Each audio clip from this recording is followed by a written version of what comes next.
प्रतीक जी, अभी तक यहाँ पे सिर्फ कोरोना की बात हो रही थी। वर्तमान में जो स्थितियां हैं और जो हमारी अचीवमेंट है उन पे बात नहीं की गई। मैं ये पूछना चाहता हूँ यहाँ पे उपस्थित जनसमूह से, अगर ये चीज 2014 से पहले होती, आज युद्ध को 25 दिन हो गए हैं, तो क्या भारत के पेट्रोल पंप सरवाइव कर पाते?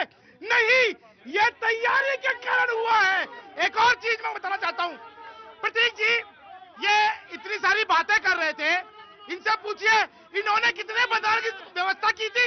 इन्होंने भारत की शिपिंग इंडस्ट्री को डेवलप करने की कोशिश की थी क्या?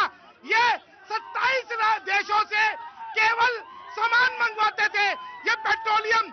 आज 41 देशों से इस देश में क्रूड ऑयल, एलपीजी आ रहा है। एक चीज और, मेरी बात सुनिए। मैं समझता हूं आप ये नहीं, खड़े रहिए, कुर्ता पहन के आए तो लाइसेंस नहीं मिल गया। मुझे मालूम है आप ये नहीं सुनना चाहते, आप ये सुनना चाहते हैं कि क्या आपको मैं जानता हूं। मैं आपसे एक सवाल पूछना चाहता हूं कांग्रेस से।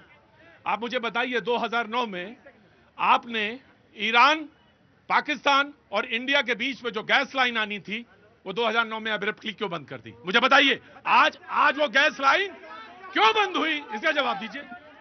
प्रतीक जी, हर उस पे जो है इसलिए बंद, रुकिए, मैं ना मुझे बताने दीजिए।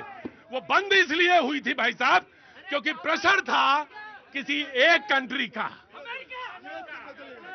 यूएस के प्रेशर के कारण बंद हाँ जी, किए, यूएस के प्रेशर के कारण बंद किए। जी, आप कहते हैं कॉम्प्रोमाइज, आप कहते हैं कॉम्प्रोमाइज। प्रेशर किसका था उस जमाने में? किसका प्रेशर था? घुटने टेक दिए थे। अमेरिका ने बोला ये लाइन नहीं आएगी। ओके बोलो, रुको यार, मनमोहन सिंह ने कहा नहीं करूंगा। मेरी बात थोड़ा धीरे बोलो, जनता जो है ना वैसे ही परेशान रहती है, थोड़ा धीरे बोलो। प्रतीक जी, आपने जो प्रश्न उठा दिया लाख टके का है, इस बात पे कांग्रेस जवाब नहीं दे पाएगी कि 2009 में आपने सरेंडर क्यों कहा। और अगर आपको लगे तो गूगल करिए, अभी पता चल जाएगा ईरान, भारत और पाकिस्तान के बीच में जो गैस लाइन आनी थी वो बंद क्यों हो गई 2009 में। 2 मिनट गूगल में लगेगा, टाइम करके देख लीजिए।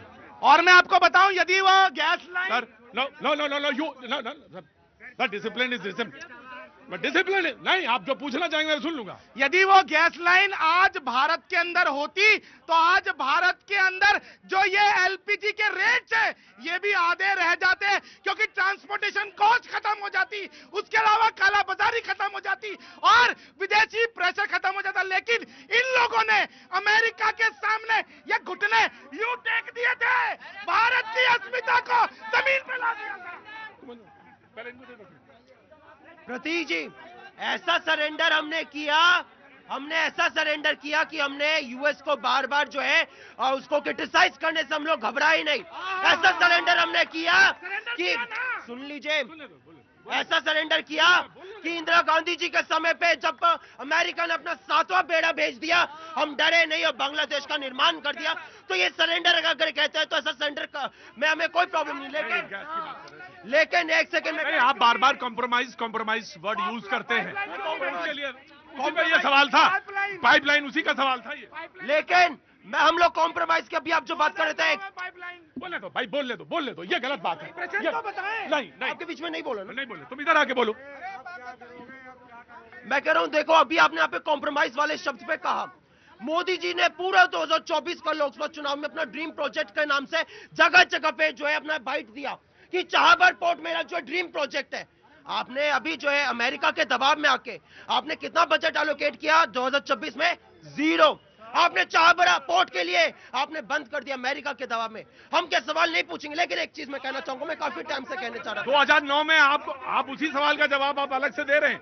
2009 में क्या हुआ ये आप जानते हैं? मैंने बता दिया सरेंडर वाले पे, ठीक है। लेकिन मुझे एक चीज बताइए, सुन लीजिए, लेकिन हम लोग एक चीज पूछना चाहेंगे कि अगर इस देश में, आप मुझे बताइए कि अगर इस देश के लोगों को सिलेंडर नहीं मिल रहा है, लोगों के घर में खाना नहीं बन रहा है, सवाल हम लोग मोदी जी से पूछेंगे, राहुल गांधी जी?